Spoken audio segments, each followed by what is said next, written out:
Bă, ce dracu pare. Ea mea e rezervată. Ia. Am fost primul aici, ia. Așa și eu am rezervat-o, e dreptul meu.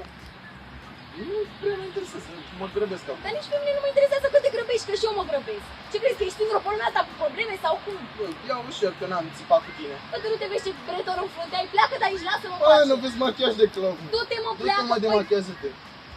Du-te și caută-ți o viață, pleacă de aici, lasă-mă, trec eu frumos. Uită-te în oglindă înainte să ieși din casă. Bă, ți erau hainele de înghenat de cu Dacă- mâine. Pleacă, Mami. lasă-mă, te rog eu frumos, pleacă, Mami. pleacă. Este trotineta mea, eu am rezervat-o, este pe numele meu, pleacă. Anulez rezervarea, mă, că nu scrie N-am nicăieri pe aici. nicio rezervare că mă grăbesc.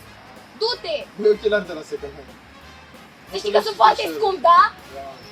Și tu par mai îmbrăcat de la SH decât mine și n-ai niciun drept să comentezi pentru că sunt femeie și trebuie să mă aperi ca bărbat și te-ai născut după lumea asta. Îmi pierd timpul cu tine, ai față de spate și mai și comentezi. Vezi să treabă, du-te și pleacă și lasă-mă cu trotineta mea în pace. Băi, nu știi genul de genul. Du-te și vezi să treabă.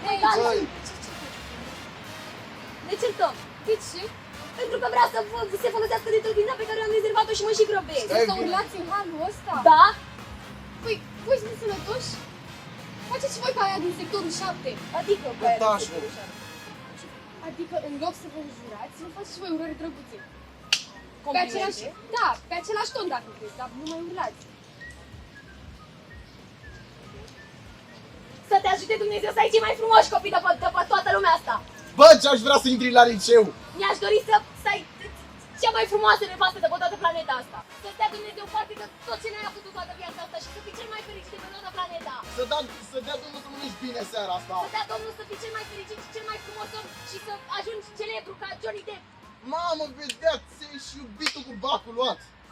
Vedea că ai și împlinit pe viață. Bă, să dea Dumnezeu să ai cei mai frumoși copii de pe pământul ăsta. Te iubesc. Să dea Dumnezeu să îți intre copiii cea mai șmecheră grădiniță de Vreau să mă cartier. căsătoresc cu tine. Și eu la fel. În cartierul ăsta. Doamne, dar mi se pare că dumneavoastră că văd că aveți un limbaj foarte colorat. N-am spus nimic. Păi cum adică nu ați spus nimic? Mai devreme ce ați spus? Am spus că îl iubesc. Corect. Poftim? Domnișoară, vă rog frumos, nu începeți cu chestii de genul acesta. De unde ați spus că îl iubiți? Nu ați spus așa ceva. Asta Vă am certați spus. în plină stradă. Fix asta a zis. Scuză-mă, Vă rog frumos, haideți să nu ne contrazicem aici în domeniul public. Păi, Cum adică? De ce să ne contrazicem? Că avem dreptate. Domnișoară, deci te rog frumos, nu fi mahalajoaică. Ai înțeles? Deci te rog frumos. Ia uite, frate, ce comentează ăștia. De ce vă luați mă de oamenii ăștia degeaba? Că n-au făcut Pentru nimic cine ești? greșit.